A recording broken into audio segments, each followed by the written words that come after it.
నమస్కారం సుఖీభవకు స్వాగతం। ఈ రోజు సుఖీభవలో గుండెపోటు రాకుండా ఎలా జాగ్రత్త పడాలి? రేడియేషన్ చికిత్స బాధాకరంగా ఉంటుందా? ముక్కుదూలం వంకరను సరిచేయవచ్చా? రొమ్ములో క్యాన్సర్ కంగారు పడొద్దు। ఇంకా హెల్త్ టిప్, మన గుండె ఉండేది గుప్పెడంతే కావచ్చు, కానీ అది మనకు ప్రాణాధారం। ఈ సజీవ యంత్రం నిర్విరామంగా నిరంతరాయంగా పనిచేస్తున్నంత వరకే మన ప్రాణాలకు భరోసా। ఏ కారణంగానైనా మన గుండె పని చేయలేనని మొరాయిస్తే పిడికెడు గుండెలో పెనుతుఫాను రేగినట్లే। గుండెపోటు రూపంలో మన ప్రాణానికి ప్రమాదం పొంచి ఉన్నట్లే। ఇవాళ ప్రపంచవ్యాప్తంగా ప్రత్యేకించి మన దగ్గర అర్ధాంతరంగా అసువులు బాస్తున్న వారి మరణాలకు గుండె జబ్బులే ప్రధాన కారణంగా ఉంటున్నాయి। ఈ నేపథ్యంలో మన చిట్టి గుండెకు చోటు చేస్తున్న కారణాలు, వాటిని అధిగమించే మార్గాల గురించి ఇప్పుడు తెలుసుకుందాం।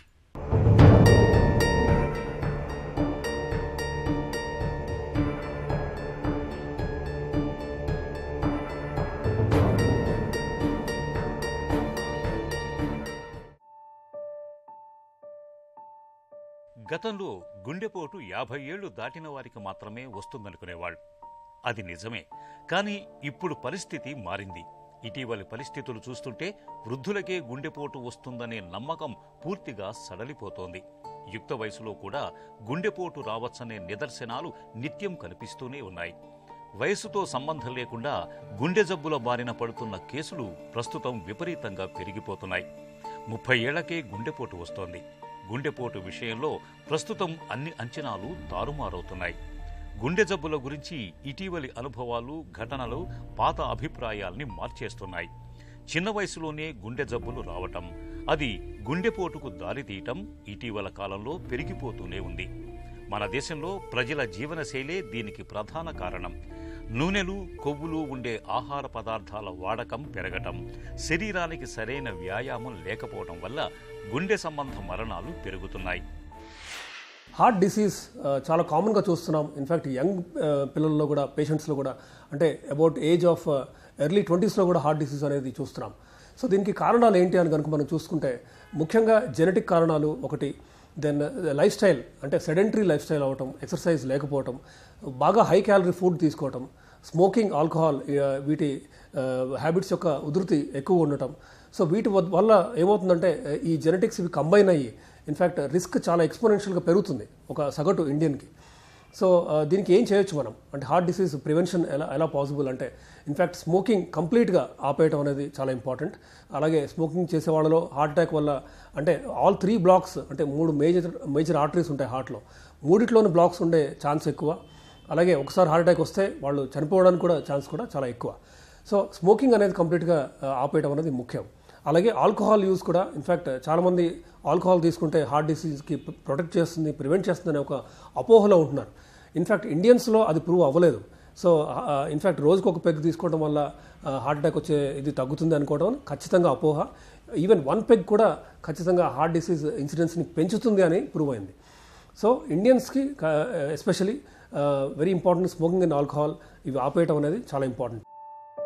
మన దేశంలో ప్రతి సంవత్సరం 14 లక్షల నుంచి 16 లక్షల మంది గుండె జబ్బు బాధితుల జాబితాలో చేరుతున్నారు। నగరీకరణ పెరుగుతుండటంతో జీవనశైలిలో అనేక మార్పులు వస్తున్నాయి।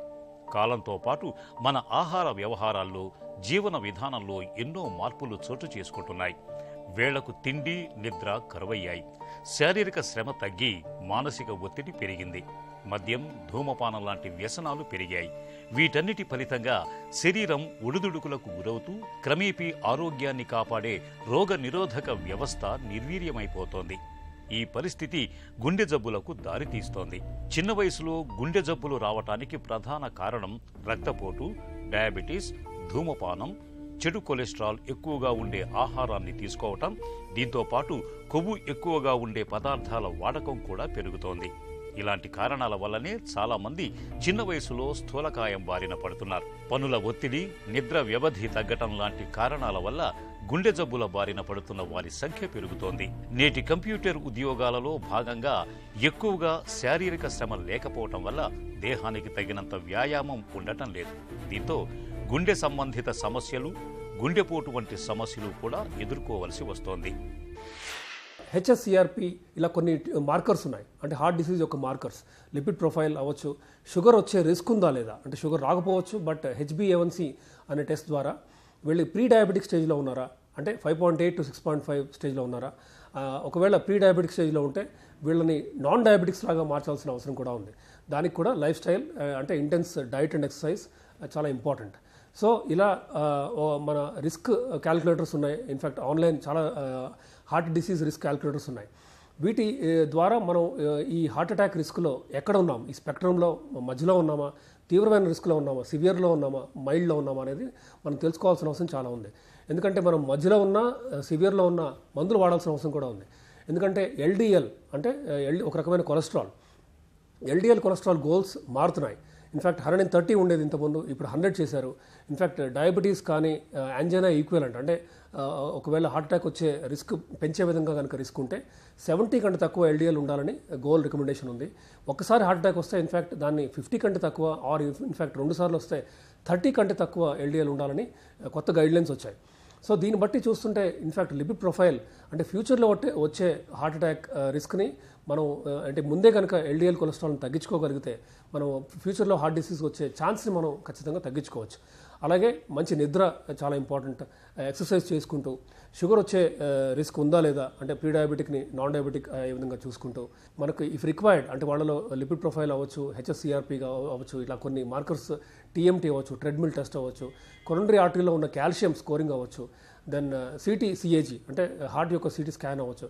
ఇలా నిర్దిష్టమైన అంటే కొంతమందిలో ఈ టెస్ట్లో చేస్తూ వీళ్ళలో కనుక రిస్క్ ఎక్కువ ఉంటే వీళ్ళకి ట్రీట్మెంట్ అంటే ముందే ఇస్తూ బ్లడ్ థిన్నర్స్ అవసరం కూడా ఉంటే ముందే స్టార్ట్ చేస్తే ఖచ్చితంగా ఫ్యూచర్లో హార్ట్ డిసీజ్ మనం ప్రివెంట్ చేయొచ్చు.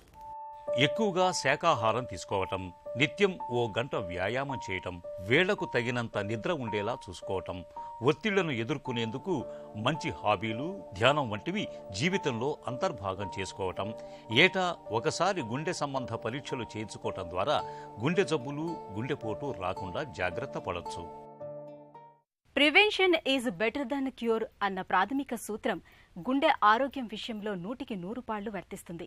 ఒకసారి గుండె జబ్బు వచ్చాక బాధపడడం కన్నా అసలు గుండె జబ్బులే రాకుండా ముందు నుంచి జీవనశైలి, ఆహారం, అలవాట్ల విషయంలో జాగ్రత్తలు తీసుకోవటం ఎన్నో రెట్లు మేలు. క్యాన్సర్ కంటే క్యాన్సర్ చికిత్సల్ని భరించడం చాలా కష్టమనే నమ్మకం మనలో చాలా మందిలో కనిపిస్తుంది. ముఖ్యంగా రేడియేషన్ థెరపీ అనేది చాలా బాధాకరంగా ఉంటుందని బలంగా నమ్ముతుంటారు. రేడియేషన్లు ఇచ్చే పదార్థాలు ఒంట్లోనే ఉండిపోతాయని, రేడియేషన్ మూలంగా జుట్టు రాలిపోతుందని, భవిష్యత్తులో క్యాన్సర్ల ముప్పు మరింతగా పెరుగుతుందని అనుకుంటారు. రేడియేషన్ చికిత్స గురించి ఇలా ఎన్నో నమ్మకాలు ప్రచారంలో ఉన్నాయి. నిజానికి ఈ నమ్మకాల్లో వాస్తవం కొంతే అంటారు డాక్టర్లు. రేడియేషన్ థెరపీ బాధాకరంగా ఉంటుందనే నమ్మకంలో నిజానిజాల గురించి ఇప్పుడు తెలుసుకుందాం. రేడియేషన్ చికిత్స బాధాకరంగా ఉంటుందా అంటే, రేడియోథెరపీ అంటే ఏంటంటే మనం సూర్యుడి నుంచి వెలుగు వస్తుంది కదా, ఆ వెలుగుని ఎలక్ట్రోమాగ్నెటిక్ రేడియేషన్ అంటాం. సో ఈ ఎలక్ట్రోమాగ్నెటిక్ రేడియేషన్లో వెలుగు కంటే పవర్ఫుల్గా ఇంకొన్ని రేడియేషన్స్ ఉంటాయి. అందులో ముఖ్యమైనవి X rays, gamma rays, beta rays, alpha rays అని ఇలా ఉంటాయి. సో ఇలాంటి రేడియేషన్ యూజ్ చేసి మేము క్యాన్సర్ని తగ్గిస్తాం కాబట్టి దాన్ని రేడియోథెరపీ అంటారు. అంతేగాని కాలటాలు, మండటాలు, నొప్పి పుట్టిపోవటాలు ఇలాంటివి ఉండవు. తర్వాత ఈ రేడియేషన్ విధానంలో కొన్ని ఇతర ఇబ్బందులు ఉంటాయి. అవి మనం ఏ ప్రాంతంలో రేడియేషన్ ఇస్తున్నాం అంటే పేషెంట్కి ఏ శరీర భాగానికి రేడియేషన్ ఇస్తున్నాం, ఏ టెక్నాలజీ వాడి ఏ విధానంలో రేడియేషన్ ఇస్తున్నాం అనే దాన్ని బట్టి ఆ ఇబ్బందులు ఉంటాయి. రేడియేషన్ చికిత్సతో జుట్టు రాలిపోతుందా అంటే ఏ శరీర భాగానికి, ఉదాహరణకి మేము చెవి గొంతు భాగంలో రేడియేషన్ ఇస్తున్నాం అనుకోండి, కేవలం ఈ గడ్డం ఉండే భాగంలోనే జుట్టు రాలిపోతుంది. అదే మెదడుకి ఇస్తుంటే మన తలపైన ఉన్న వెంట్రుకలు రాలిపోతాయి. సో రేడియేషన్ ఏ ప్రాంతానికి ఇస్తున్నామో ఆ ప్రాంతంలో వెంట్రుకలే రాలిపోతాయి.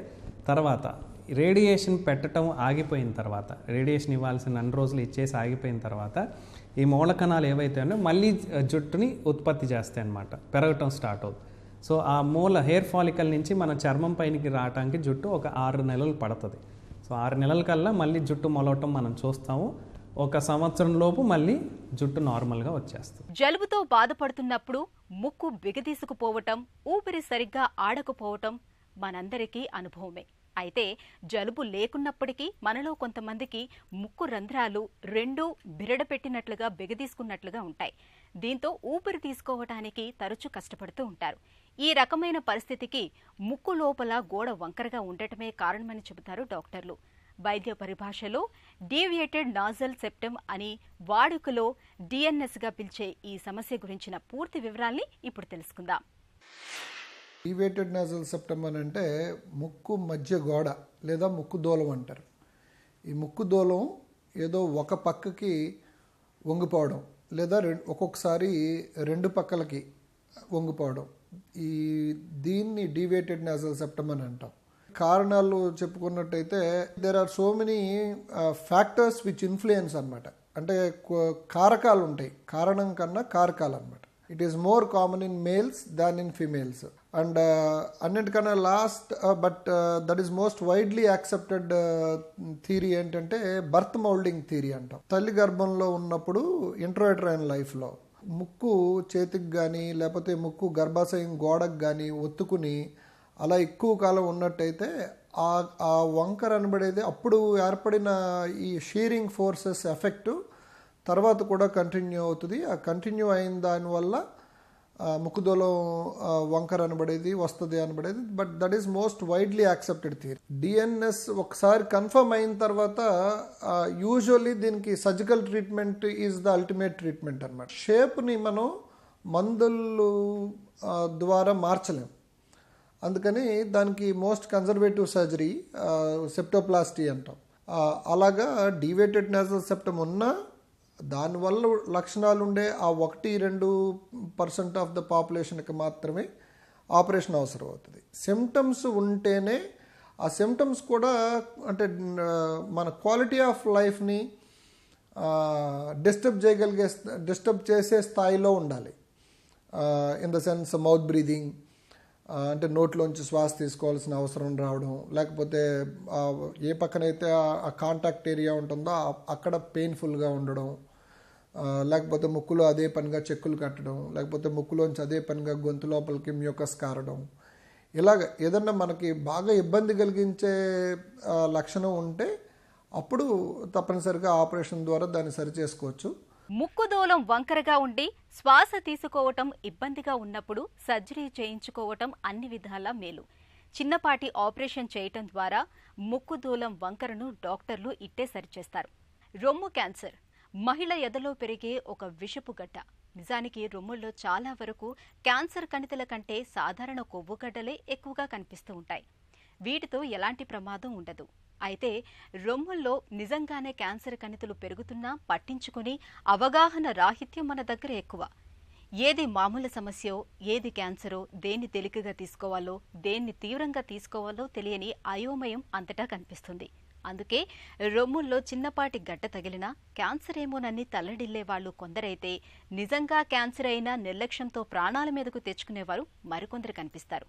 ఈ నేపథ్యంలో రొమ్ము క్యాన్సర్ గురించిన పూర్తి వివరాల్ని డాక్టర్ని అడిగి ఇప్పుడు తెలుసుకుందాం.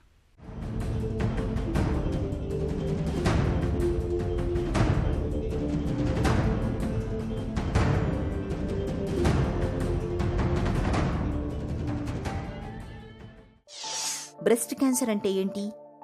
బ్రెస్ట్ క్యాన్సర్ అనగా ఏంటి అంటే మన బ్రెస్ట్లో ఒక కణితిలా ఫామ్ అవుతుంది. అది డెవలప్ అయి వేరే చోటుకి కూడా స్ప్రెడ్ అవ్వచ్చు.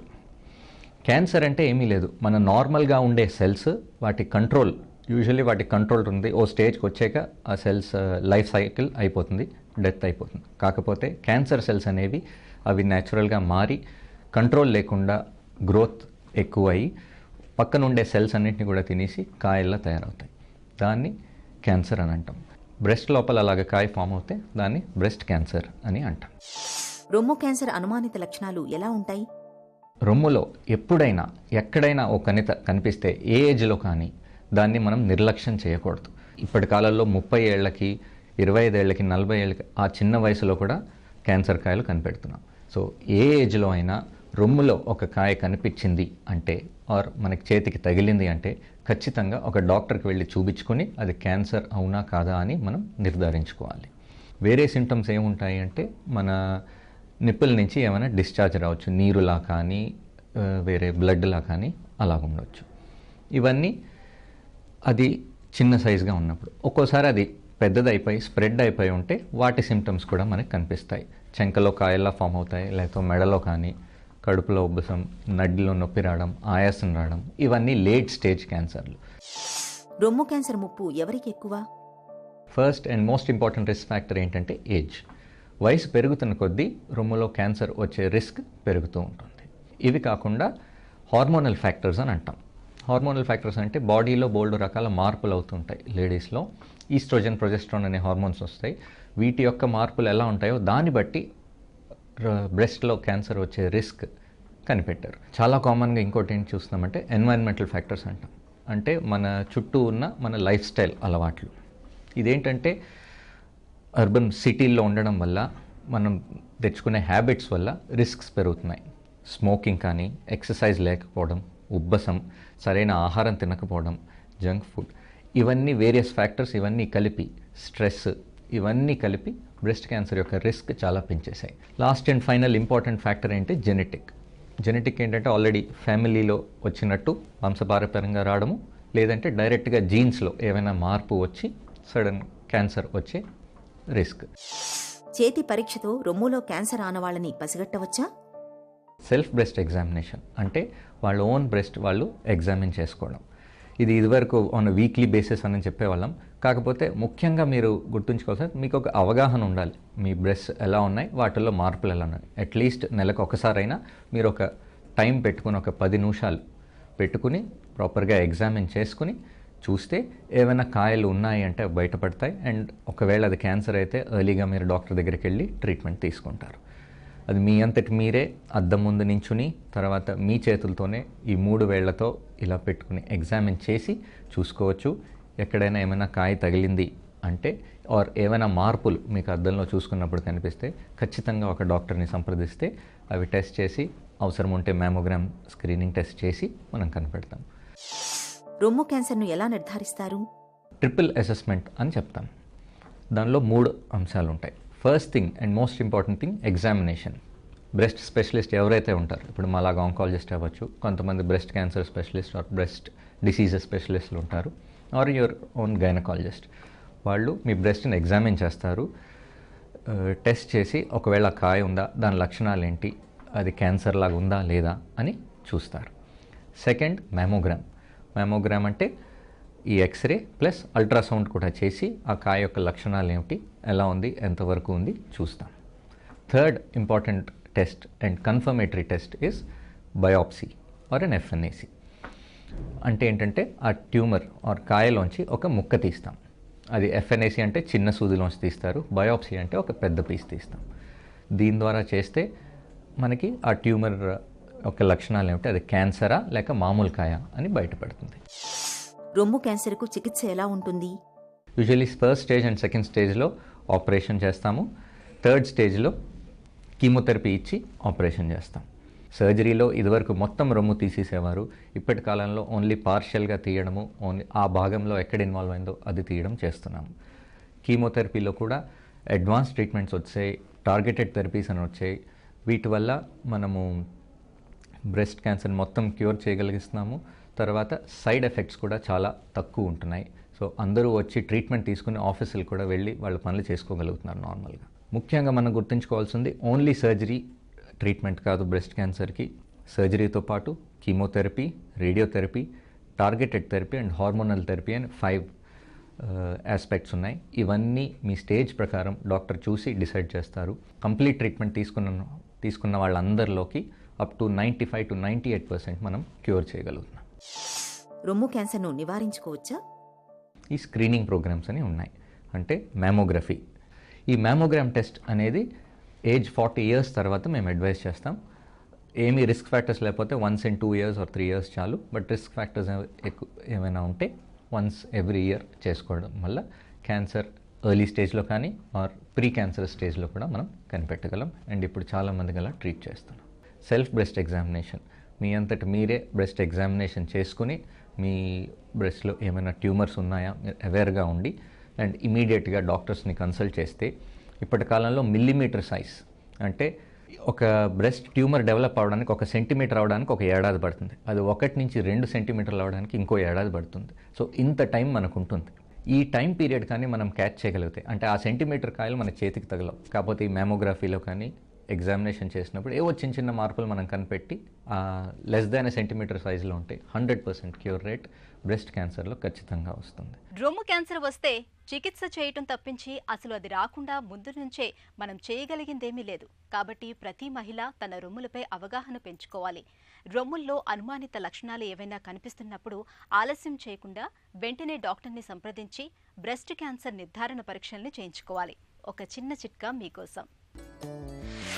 కడుపులో మంటగా ఉండి వాంతులు అవుతున్నప్పుడు గుంట గలగరాకు చూర్ణానికి కొద్దిగా కరక్కాయ చూర్ణాన్ని కొంచెం పాత బెల్లాన్ని కలిపి తీసుకోండి.